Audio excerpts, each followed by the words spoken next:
कोणार्क सूर्य मंदिर ओडिशा राज्य के पुरी जिले में स्थित एक अद्वितीय स्मारक है। इसे सूर्य देव को समर्पित करते हुए एक विशाल रथ के रूप में डिजाइन किया गया है।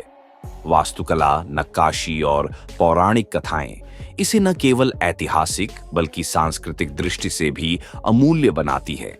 इस वीडियो में हम कोणार्क के इतिहास, स्थापत्य कला, पौराणिक कथाओं, संरक्षण की चुनौतियां और अंत में एक प्रेरणादायक संदेश प्रस्तुत करेंगे। निर्माण काल।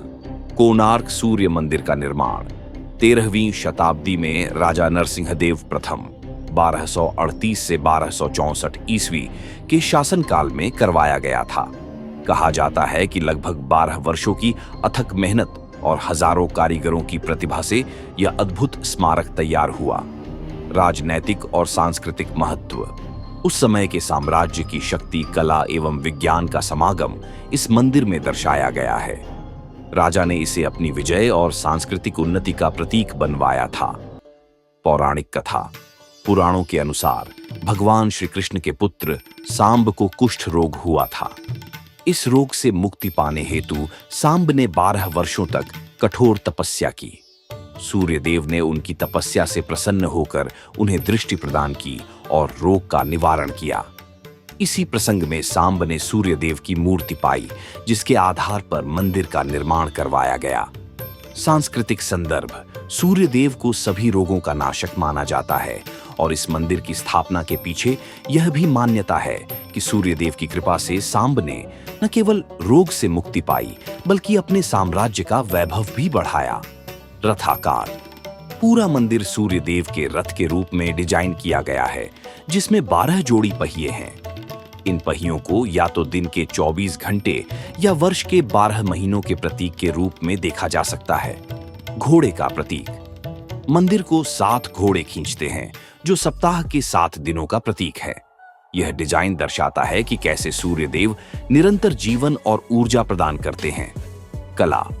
कोणार्क सूर्य मंदिर की नक्काशी और पत्थरों पर उकेरी गई कलाकृतियां अद्वितीय हैं। दीवारों पर रचनात्मकता से भरी आकृतियां, पुष्पों, ज्यामितीय पैटर्न और पौराणिक दृश्यों की उत्कृष्ट झलक देखने को मिलती है। नक्काशी की विशेषताएं। मंदिर की बाहरी दीवारों पर कामुकता के चित्र, देवी देवताओं की मूर्तियां और दैनिक जीवन की झलकियां कला के विविध रूपों का एक संगम है। ये नक्काशी न केवल सजावट है बल्कि उस युग की सामाजिक और धार्मिक परंपराओं को भी दर्शाती है। मुख्य मंडप और गर्भगृह। मंदिर 3 मुख्य भागों में बंटा है: देउल, गर्भगृह, जगमोहन मंडप और नाट मंडप, नृत्यशाला। गर्भगृह में सूर्य देव की मूर्ति स्थापित की गई थी, लेकिन अब वह क्षतिग्रस्त हो चुकी है।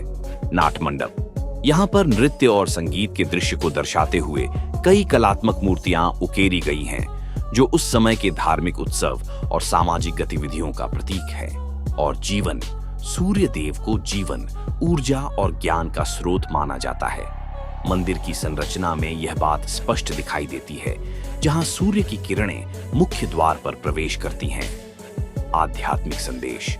मंदिर का रथ यह संदेश देता है कि जीवन निरंतर चलने वाला चक्र है, जिसमें समय के 24 घंटे, 7 दिन, 12 महीने आदि सभी एक अद्वितीय सामंजस्य में बंधे हुए हैं। विरासत और प्रेरणा। कोणार्क सूर्य मंदिर न केवल एक धार्मिक स्थल है, बल्कि यह भारतीय स्थापत्य कला, पौराणिक कथाओं और सांस्कृतिक धरोहर का प्रतीक भी है। इसे देखकर यह महसूस होता है कि प्राचीन भारतीय कारीगरों में कितनी अद्भुत रचनात्मकता और तकनीकी कुशलता थी। दुनिया भर में प्रसिद्ध। 1984 में यूनेस्को द्वारा विश्व धरोहर स्थल घोषित किए जाने के बाद यह मंदिर अंतर्राष्ट्रीय स्तर पर भी भारतीय संस्कृति और इतिहास का प्रतीक बन चुका है। प्राकृतिक आपदाएं। समुद्री कटाव, भूकंप और मौसम की अनिश्चितताओं के कारण मंदिर के कई हिस्से क्षतिग्रस्त हो गए हैं। संरक्षण के प्रयास।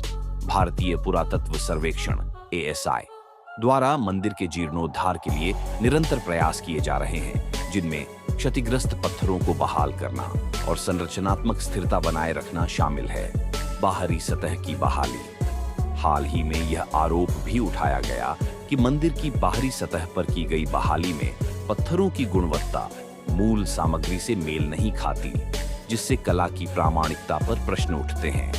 वैज्ञानिक अध्ययन संरचनात्मक स्थिरता और वास्तुशिल्प मूल्यों को संरक्षित रखने हेतु वैज्ञानिक अध्ययनों और नई तकनीकों का उपयोग बढ़ाया जा रहा है।